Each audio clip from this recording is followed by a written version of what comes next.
বল কিছু, বাবার বাড়ি থেকে যাচ্ছিস, টিঙ্কু কাঁদ। খারাপ হচ্ছে, আমার খুব কষ্ট হচ্ছে। মন্দিরের নিয়ম কোনো মতেই উল্লঙ্ঘন করার ইচ্ছে বা মানুষ আমি নই, তো কাজে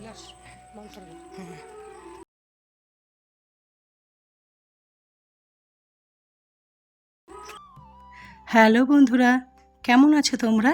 আমি আমার আজকের ব্লগ তোমাদের সকলকে স্বাগত জানিয়ে শুরু করছি। আজ হলো শনিবার, ওই বেলা 12:15 হবে। আমরা দেখো রওনা দিয়ে দিয়েছি। আর আজকে রওনা দেওয়ার সময় এতটাই ব্যস্ত ছিলাম সকলের সঙ্গে কথা বলতে বাই বলতে সকলকে, যে ওই সময়টা না ভিডিও করাই হয়নি। টিঙ্কু কাঁদ। মন খারাপ হচ্ছে, আমার খুব কষ্ট হচ্ছে, কারণ আমি চাইতাম এই দিকটাতে থাকতে, ভগবান আমাকে থাকতে দেয়নি, নিয়ে গেছে আমাকে তেপান্তরের মাঠে। কিন্তু কিছু করার নেই, দুই দিকটা ব্যালেন্স করতে হবে। সুখী আছি। আন্দর বউ, ওটা কি? এইটা হাই হাই, দেখতে পেয়েছি। দাঁড়া একটু দাঁড়া। বাবাদি বাবা, মামুনি না, মামুনি এর বাড়ি থেকে মানুষ, তার বৌদিদের সঙ্গে দেখা করতে। কই গেলি রে? এরা না আমার বিয়ের পর সব বিয়ে হয়েছে, বুঝলি তো। মামুনি যখন থাকতো, ঘুমিয়ে পড়েছিল, বুঝতে পারিনি। মাঝ রাস্তা থেকে নেমে আমার প্রথম টিউশনির মা বৌদি বন্ধু। হ্যাঁ, আমারও বৌদি। হ্যাঁ, আমার বিয়ের পরে না বিয়ে হয়েছে, ওই জন্য মানে তোদের সময় আমার বেস্ট ফ্রেন্ড হইছিল। হ্যাঁ হ্যাঁ হ্যাঁ, আপন নিয়ে পড়া, কলেজ যাওয়া। আমার থলিটা কই? আসি বাবাদি আসলাম, একটু ভালো লাগে। ওই জন্য চিৎকার করলাম, তুমি ঘুমাচ্ছিল। চেয়ারে বসে বসে ঘুমা।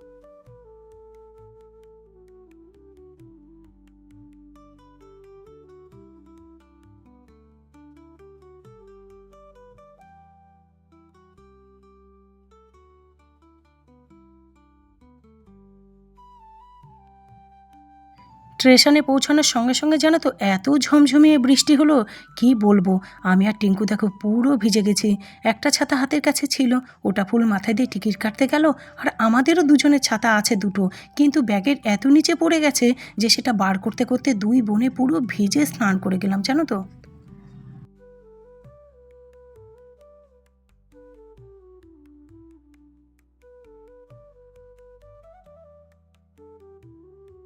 স্টেশনে পৌঁছে গেছি, এবার ওভারব্রিজ পার হব গিয়ে। আর চল আমি দিচ্ছি, তারপর ওখান থেকে গঙ্গার ওপার যাব। ওখান থেকে মেয়ে টোটো বলে রেখেছে, টোটো করে চলে যাবো। মা মাসির কষ্ট হচ্ছে বলে মেয়ে সকল ব্যাগ নিয়ে নিয়েছে। নৈহাটি স্টেশন থেকে বেরিয়ে আগে জানো তো মিষ্টি কিনলাম, তারপর রিক্সা নিলাম।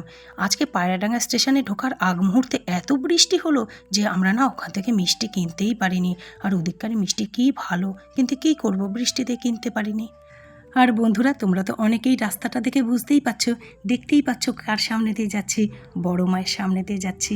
জয় বড় মা। কবে যে বড় মা আমাকে ডাকবেন, দেখতেই তো পাচ্ছ কত ভক্তজন। এই ভক্তজনের মধ্যে দাঁড়িয়ে আমি যে কবে মায়ের দর্শন করতে পারবো কে জানে। কতবার তো দেখো বড় মায়ের সামনে দিয়ে যাচ্ছি আসছি, ঢোকার সৌভাগ্য যেন তো এখনও হয়নি। একবার তো বন্ধ দরজার সামনে মাথা ঢুকে গেছি। মা মনস্কামনা পূরণ করেছে, কিন্তু মাকে না চাক্ষুষ এখনও দর্শন করতে পারিনি। ঘাটে এসে টিকিট কাটতে কাটতেই দেখি লঞ্চ দাঁড়িয়ে আছে, এক্ষুনি ছেড়ে দেবে। দৌড়ে এসে যেন তো ধরে নিলাম, নইলে আবার মিনিট 15 অপেক্ষা করতে হতো। আর বন্ধুরা, বর্ষার গঙ্গা দেখেছো, পুরো কানায় কানায় ভরে গেছে। টিঙ্কু জানো তো একটু ভয় পাচ্ছিল। কচুচা চলে এলাম, এখান থেকে টোটো করবো, টোটো নেবো, টোটো চলেও এসেছে। টোটো করবো, মিনিট 10 লাগবে ফুলের বাড়ি।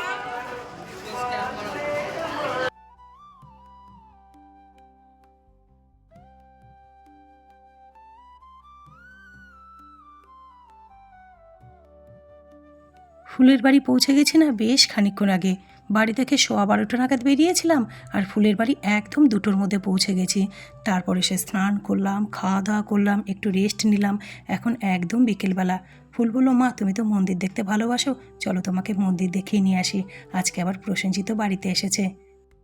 ফুল আর প্রসেনজিৎ তো নতুন এখানে, ওরা মাত্র 3 মাস এসেছে, এখনও যেন তো সকল কিছু চিনে উঠতে পারেনি। আর তাছাড়া এত বড় এলাকা, সকল কিছুকে এত তাড়াতাড়ি চিনতে পারে।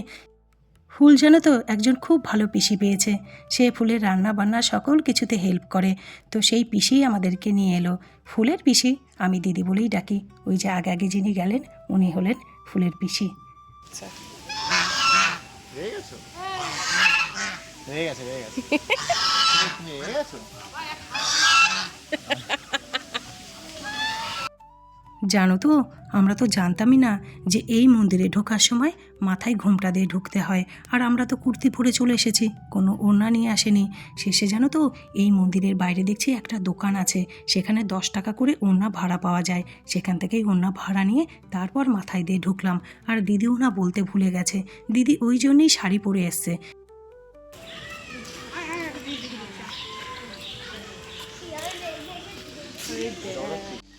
সুন্দর, খুব সুন্দর।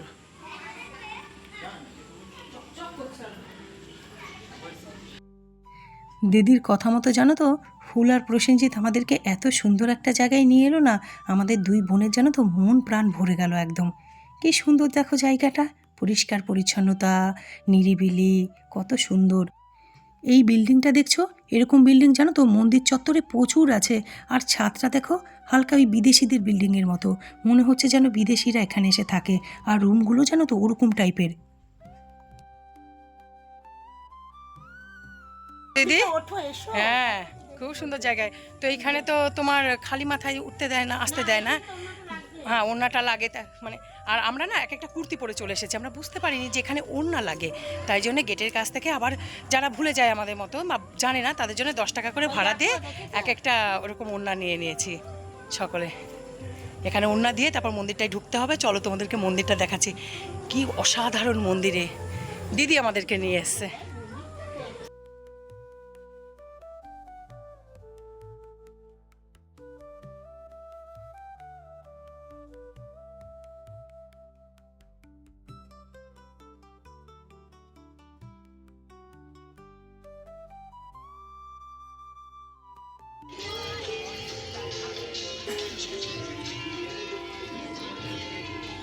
সামনে যে গেটটা আছে, তোমরা নিশ্চয়ই দেখে বুঝতেই পারছো যে এটা মেন মন্দিরের ঢোকার গেট। আর এই গেটের ও প্রান্তে কোনো রকম মোবাইল ক্যামেরা কিছু যেন তো অ্যালাউ নয়। তাই আমরা যখন ঠাকুর দর্শন করতে গেছি তখন আমরা একদমই মোবাইল অন করিনি, ব্যাগের মধ্যে রেখে দিয়েছিলাম।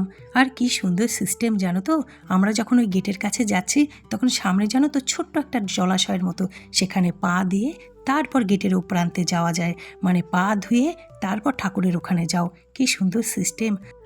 আমি বন্ধুরা যতদূর শুনেছি যে এই সিস্টেমটা পাঞ্জাবের স্বর্ণ মন্দিরে আছে।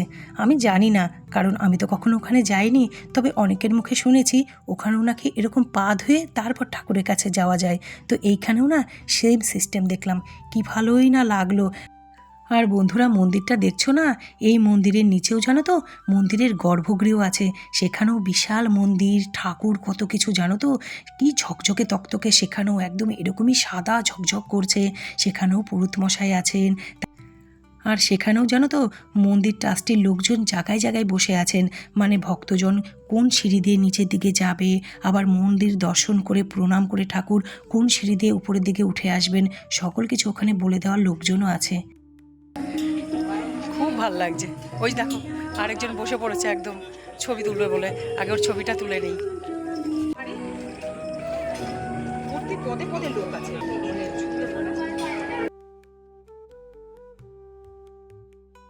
এই মন্দিরটার নাম তো লাহিড়ী বাবার মন্দির। তো মন্দিরে ঢুকেই তো প্রথমে ওনার মূর্তি তো দুটো আছে, তারপর গর্ভগৃহ বিশাল মূর্তি ওনার, তাছাড়াও জানো তো সমস্ত রকম দেবদেবীর মূর্তি আছে।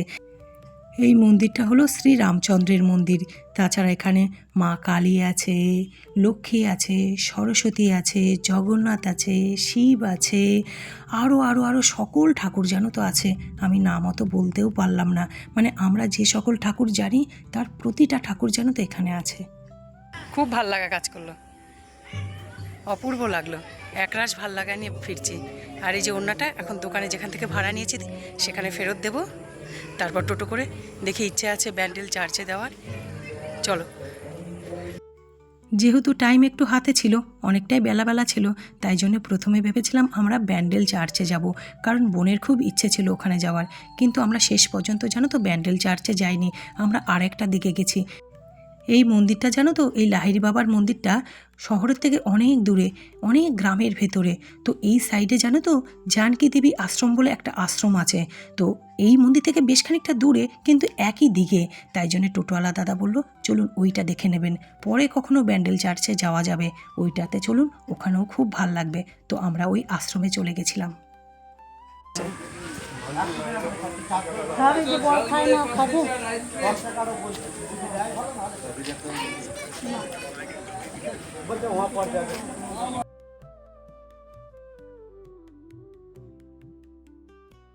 এইখানটাতে ওড়না ভাড়া নিয়েছিলাম এই দোকানদার থেকে।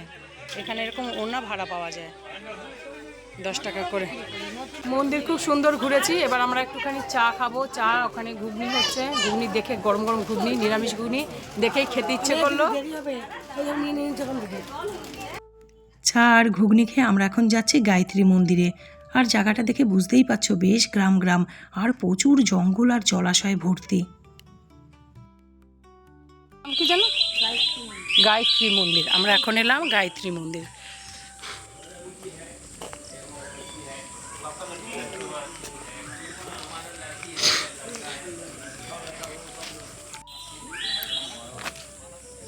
মন্দিরটা প্রচুর গাছও আছে। হ্যাঁ হ্যাঁ হ্যাঁ হ্যাঁ হ্যাঁ হ্যাঁ হ্যাঁ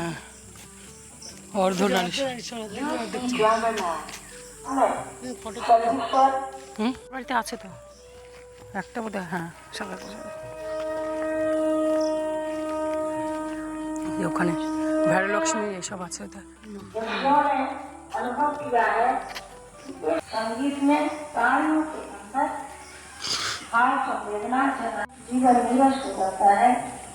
হ্যাঁ খুব সুন্দর, গাছে গাছে ভর্তি একদম।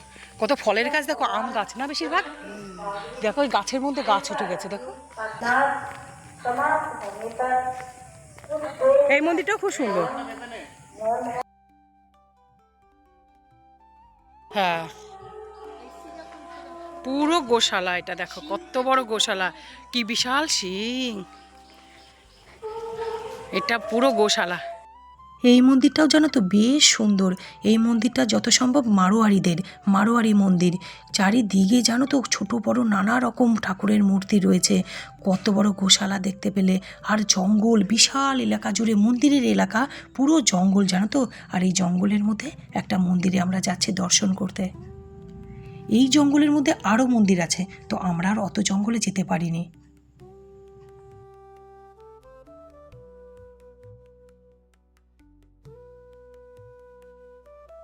এখানে সমস্ত দেখ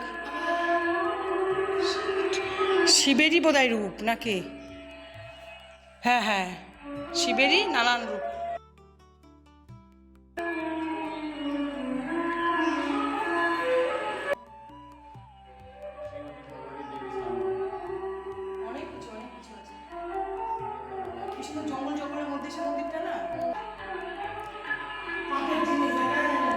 হ্যাঁ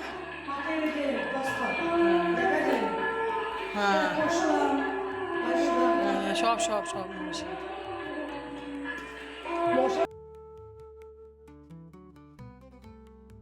কতই না ক্লান্তি লাগছিল আসার সময়। আসলে গতকালকে থেকেই তো পুরো বাড়িতে গেলাম, ওখানে বাবাকে দেখলাম, বাবা ঠিকই আছে মোটামুটি দেখলাম, মেয়েদের দেখে আর কি শান্তি পেলো।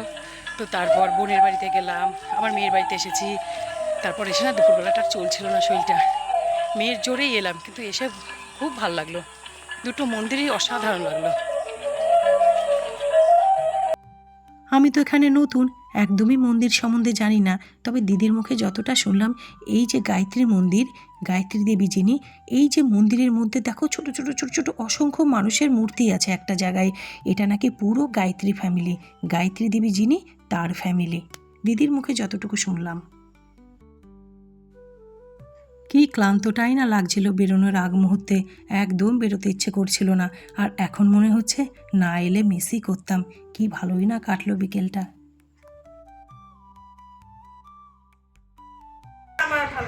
আলু কিনবি পোস্ট হয়ে যায়, আমি করে দেবো, ইয়ে করে দিবি। ঠিক আছে, আমি আলু আমি আলুর ব্যবসায়ী। আলু ব্যবসায়ী হয়ে যাবে। ঠিক আছে, আমি আর বলবো না। আলু ব্যবসায়ী। তুই আলু বিক্রি করছিস মনে হয়। ছবি দেওয়া আছে ওই সুন্দর ছবিটা, ওই সুন্দর ছবিটা দেখে আমি তোর ওখানে উপরে একটা ওটা হচ্ছে আমার সুহাগের ছবি ওটা। ওইটা দেখে সাজিস ওটা শয়তান আছে, দেখি, বুঝলি তো? আগে ওটা দেখে তারপর প্রণাম করে তারপর সিঁদুর পরিয়ে। বন্ধুরা, আজকের ব্লগ এখানেই শেষ করছি। আবার দেখা হবে নতুন ব্লগের সাথে।